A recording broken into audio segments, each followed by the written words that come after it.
Hello Ram Ram. मैं मुनि देवी देवासी, मेरे यूट्यूब चैनल पर आपका बहुत बहुत स्वागत है। तो आज मैं आपने सोमवार की व्रत कथा सुनाने जा रही हूँ। तो ज्वालापुर नामक नगर में एक बहुत धनी साहूकार रहता था। उसके घर में धन की कोई कमी नहीं थी। उसे केवल एक दुख था कि उसे कोई पुत्र नहीं था। वह दिन रात यही चिंता करता रहता। वह पुत्र पाने की कामना से प्रत्येक सोमवार को शिव जी का व्रत और पूजन करता था तथा संध्या काल में शिव मंदिर में जाकर भगवान शिव जी के सामने दीपक जलाया था। उसने उसके इस भक्ति भाव को देखकर एक दिन माता पार्वती जी ने भगवान शिव से कहा, प्रभु ये साहूकार आपका अनन्य भक्त हैं और सदैव आपका व्रत और पूजन सदा पूर्वक करता है। आपको इसकी मनोकामना पूरी करनी चाहिए। माता पार्वती की बात सुनकर शिव जी ने कहा, हे पार्वती, ये संसार कर्म क्षेत्र हैं। जिस प्रकार किसान खेत में जैसा बीज बोता है वैसा ही फल काटता है, उसी प्रकार इस संसार में हर व्यक्ति अपने कर्मों के अनुसार ही फल भोगता है। तब माता पार्वती ने अत्यंत आग्रह के साथ कहा, प्रभु ये साहूकार आपका अनंत भगत हैं और यदि इसे कोई दुख है तो वह दुख आपको अवश्य ही दूर करना चाहिए, क्योंकि आप सदैव अपने भक्तों पर दयालु रहकर उनके दुखों को दूर करते हैं। यदि आप ऐसा नहीं करेंगे तो मनुष्य आपकी सेवा और व्रत क्यों करेंगे। माता पार्वती की ऐसा आग्रह देखकर भगवान शिव ने कहा, ये पार्वती, इस साहूकार के कोई पुत्र नहीं है, इसी चिंता में ये दुखी रहता है। इसके भाग्य में पुत्र न होने पर भी मैं इसे पुत्र की प्राप्ति का वर देता हूँ, पर इस पुत्र की आयु केवल 12 वर्ष की होगी। इसके पश्चात वह मृत्यु को प्राप्त हो जाएगा। इसके लिए इससे अधिक मैं और कुछ नहीं कर सकता। ये सारा वार्तालाप साहूकार सुन रहा था। इससे उसे तो कोई प्रसन्नता हुई और न ही दुख हुआ। वह पहले की तरह ही भगवान शिव जी का व्रत और पूजन करता रहा। कुछ समय बीतने पर साहूकार की स्त्री गर्भवती हुई और 10वें महीने में उसे एक अति सुंदर पुत्र प्राप्त हुआ। साहूकार के घर में बहुत खुशियाँ मनाई गई। साहूकार ने निर्धनों तथा ब्राह्मणों को अन्न, वस्त्र और धन आदि का दान किया।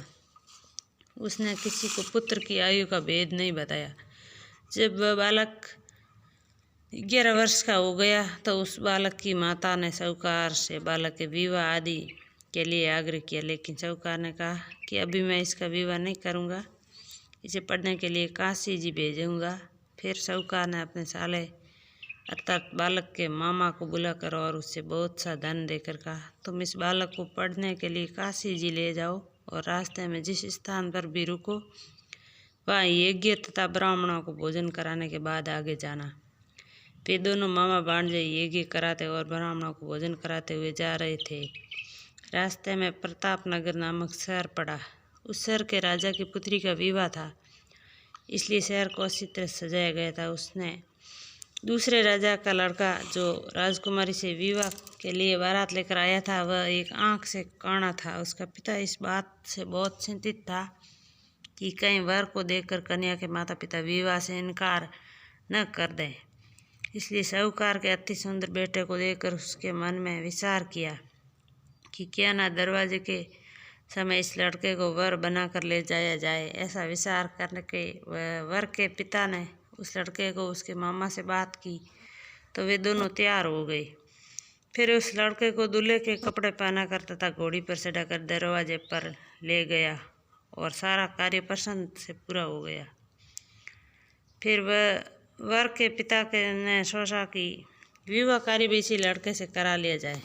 ऐसा सोचकर उसने लड़के और उसके मामा से कहा, यदि आप फेरों और कन्यादान में काम को भी पूरा करा दे तो आपकी बड़ी कृपा होगी। उन्होंने स्वीकार कर लिया और विवाह कार्य भी अच्छी तरह संपन्न हो गया। परंतु जाते समय लड़के ने राजकुमारी की चुंदड़ी के पल्ले पर लिख दिया, तुम्हारा विवाह तो मेरे साथ हुआ है, लेकिन जिस राजकुमार के साथ तुम्हें भेजा जाएगा वह एक आंख से काना है।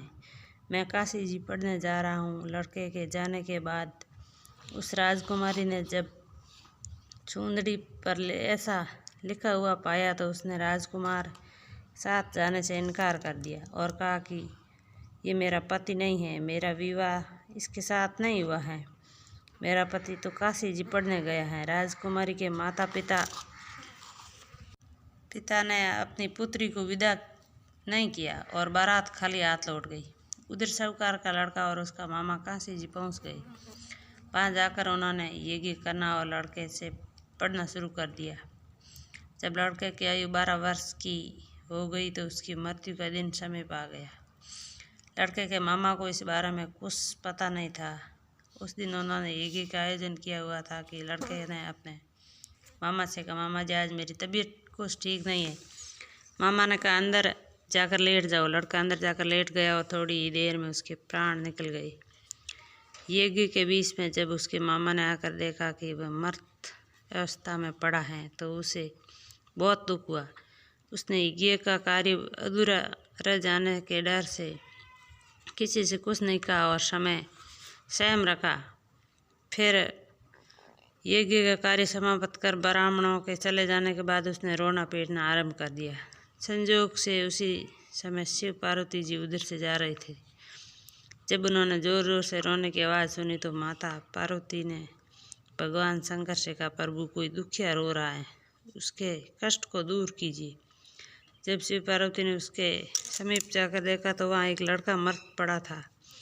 पार्वती जी बोली, प्रभु ये तो ज्वालापुर के साहूकार का लड़का है जो आपके वरदान से उत्पन्न हुआ था। शिव जी बोले, हे पार्वती इसकी आयु इतनी ही थी, आयु पूरी हो जाने के कारण ये मर गया। तब माता पार्वती ने कहा, हे प्रभु आप इस बालक की आयु बढ़ाइए, नहीं तो इसके माता पिता तड़प तड़प कर मर जाएंगे। माता पार्वती के बार बार आग्रह करने पर भगवान शिव ने उसको जीवित कर दिया और शिव जी की कृपा से लड़का ओम नमः शिवाय कहता वह उठ गया। भगवान शिव और माता पार्वती के कैलाश पर्वत को चले गए। तब वह लड़का और उसका मामा उसी प्रकार यज्ञ करते तथा ब्राह्मणों को भोजन कराते। वे अपने घर की ओर चल दिए। रास्ते में वे प्रतापनगर पहुँचे और वहाँ पर आकर उन्होंने यज्ञ आरंभ कर दिया। जब वहाँ का राजा उधर से गुजरा तो उसे उस लड़के को तुरंत पहचान लिया और अपने महल में ले जाकर उन दोनों को बहुत आदर सत्कार किया। साथ ही बहुत सा धन आभूषण और वस्त्र देकर उन्हें राजकुमार के साथ विदा कर दिया। जब वे अपने शहर के निकट पहुँचे तो मामा ने कहा कि मैं अब पहले तुम्हारे घर जाकर सूचना दे आता हूँ। जब उस लड़के का मामा घर पहुँचा तो साहूकार और उसकी पत्नी घर की छत पर बैठे थे और उन्होंने ये प्रण कर रखा था कि यदि हमारा पुत्र संकुशल लौट आया तो हम नीचे आ जाएंगे, नहीं तो छत से कूदकर अपने प्राण त्याग देंगे। इतने में उस लड़के के मामा ने आकर बताया कि आपका पुत्र सकुशल वापस आ गया है, तो उनको विश्वास नहीं हुआ। तब मामा ने शपथ पूर्वक कहा कि आपका पुत्र अपनी स्त्री के साथ आया है। तो सेठ अपनी पत्नी और सगे संबंधियों के साथ नगर द्वार तक गया और आनंद के साथ उसका स्वागत कर उसे अपने घर ले आया। वे बड़ी प्रसन्नता के साथ रहने लगे। इसी प्रकार वो जो व्यक्ति सोमवार का व्रत करके भगवान शंकर तथा माता पार्वती का पूजन करता है अथवा इस कथा को पढ़ता या सुनता है, उसके सारे दुख दूर होते हैं और उसकी समस्त मनोकामनाएं पूरी होती हैं। हर हर महादेव।